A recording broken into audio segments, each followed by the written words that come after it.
In the digital era of humanity, computer hackers are like the cowboys of the World Wide Web, extracting some of the most sensitive information around the world from the secretive government agencies who seem to understand effectively that knowledge is indeed power. These internet Robin Hoods put their safety and freedom on the line to rob critical info from the authoritative in order to give to the masses, more than likely to their own detriment and demise. Give them a platform to share this information and you may just spend 7 years in an Ecuadorian embassy and another 5 in a UK prison. Leak classified documents revealing the violation of your personal privacy by the very institutions created to protect you, and you may be relegated to reside in an adversarial country. A Scottish-born systems administrator and hacker found himself up against the beast that is the United States government when he hacked into 97 US military and NASA computers over a 13-month period between February of 2001 and March of 2002. Probably not the most ideal time to pull off such a stunt.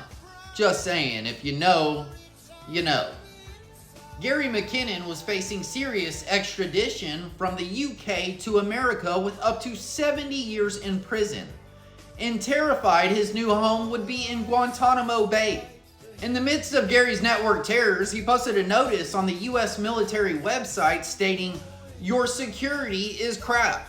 Sounds like some early 21st century trolling right there. Solo, Gary's hacker name, stood accused of copying data, account files, and passwords, as well as costing upward around $700,000 to United States authorities in order to track and correct the damage caused by the network pirate. Gary was undoubtedly staring down the barrel of some serious trouble, and we know the United States skips recess and does not play with people who reveal its secrets. Whoa. However, after years of probably unimaginable anxiety, his extradition would be blocked due to his Asperger's syndrome and the high risk that he may exit stage left. Instead, Gary would live to tell the tale of his great information heist, and what he stumbled across was nothing short of intriguing. He maintained the same objective of uncovering UFO-related technologies and the suppression of zero-point or free energy. In an interview just a few years later, McKinnon revealed that NASA does in fact have the Disclosure Project, a book of 400 testimonials about reverse-engineered technology taken from captured or destroyed alien craft, just as Bob Lazar had disclosed from Los Alamos. He was also able to log on to NASA and access a department at Johnson Space Center where they regularly airbrushed out UFOs from high-resolution satellite images, and allegedly caught a screenshot of a silvery cigar-shaped object with no visible seams or rivets. They'll say it's Photoshop. Unable to really tell the size of the object, he presumed it had been taken by a satellite looking downward upon it. But what I believe to be the most fascinating of all the discoveries was his supposed access to Excel spreadsheets, with one titled Non-Terrestrial Officers, containing names and ranks of U.S. Air Force personnel not registered anywhere else, along with information about ship-to-ship transfers, names of ships he had never seen noted anywhere else either. Who really knows what these spreadsheets were all about exactly?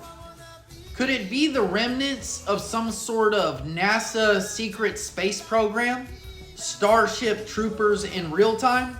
Whispers of supposed whistleblowers in such a grandiose and magnificent claim have circulated for years, decades now. Did Gary, aka Solo, stumble upon some nuggets of evidence in his quest for exposure here?